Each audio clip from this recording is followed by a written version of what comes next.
రంగారెడ్డి జిల్లా షాబాద్లో సంచలనం సృష్టించిన 6 హత్యల కేసు దర్యాప్తులో కీలక పరిణామం చోటు చేసుకున్నట్లుగా తెలుస్తోంది.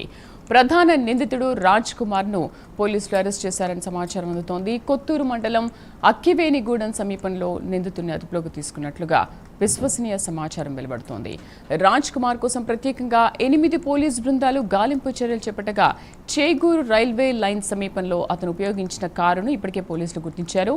ఇవాళ ఉదయం ముఖానికి మాస్క్ ధరించి టిఫిన్ కోసం అడ్రస్ అడుగుతుండగా కాపు కాసిన పోలీసులు వెంబడించి అదుపులోకి తీసుకున్నాడు.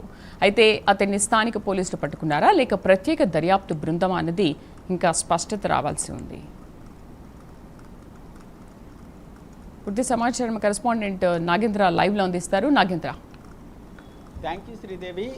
షాబాద్కు సంబంధించినటువంటి ప్రధాన నిందితుడు ముఖ్యంగా శుక్రవారం రాత్రి 11 గంటలకి ఆరుగురిని హత్య చేసినటువంటి ప్రధాన నిందితుడైనటువంటి రాజకుమార్ని 35 గంటల తర్వాత పోలీసులు అదుపులోకి తీసుకున్నారనేటటువంటి సమాచారం అయితే అందుతుంది. ముఖ్యంగా ఈ ఆరుగురి హత్యలకు తెగబడినటువంటి రాజకుమార్కు సంబంధించినటువంటి అంశంలో ముఖ్యంగా హత్య జరిగినటువంటి వెంటనే ప్రత్యేకంగా 8 పోలీసు బృందాలు గాలింపు చర్యలు చేపట్టడంతో పాటు అదేవిధంగా రాజ్ కుమార్కి ఎటువంటి అలవాట్లు ఉన్నాయనే దానిపైన ప్రధానంగా ఫోకస్ చేయడంతో పాటు ముఖ్యంగా అతనికి మద్యంతో పాటు గంజాయి అలవాట్లు ఉన్నాయి, గంజాయి మత్తులోనే ఈ ఆరుగురిని హత్య చేశారనేటటువంటి ప్రధానంగా పోలీసులు రావడం జరిగింది. ఈ గంజాయి మత్తులోనే ఆరుగురిని హత్య చేశాడు అనేటటువంటి కోణంలో ప్రధానంగా విచారణ చేపట్టడంతో పాటు మరొకవైపు అతను గోవాకి వెళ్తాడనేటటువంటి కోణంలో కూడా ప్రధానంగా 4 రాష్ట్రాల్లో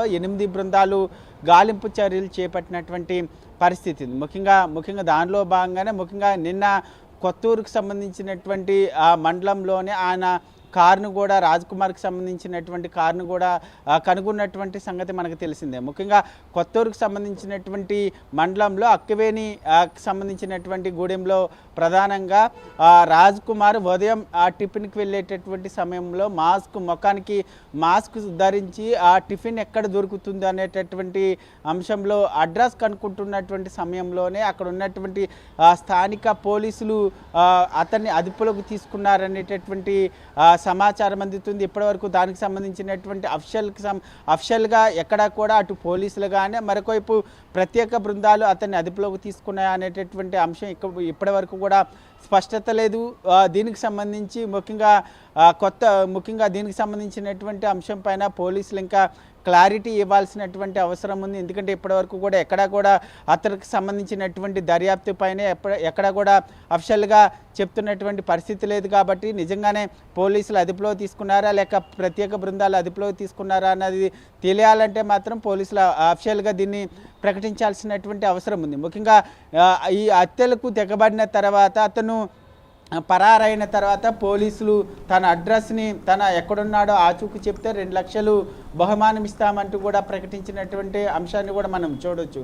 ముఖ్యంగా దీనికి సంబంధించినటువంటి అంశంలో ఇప్పటివరకు కూడా ఈ రాజ్కుమార్కి సంబంధించినటువంటి అరెస్ట్ అనేది మాత్రం అదుపులోకి తీసుకున్నారనే దానిపైన మాత్రం ఎక్కడ కూడా అఫిషియల్గా అయితే మాత్రం సమాచారం ఇచ్చినటువంటి పరిస్థితి అయితే లేదని చెప్పాలి Sridevi. Right Nagendra, thank you.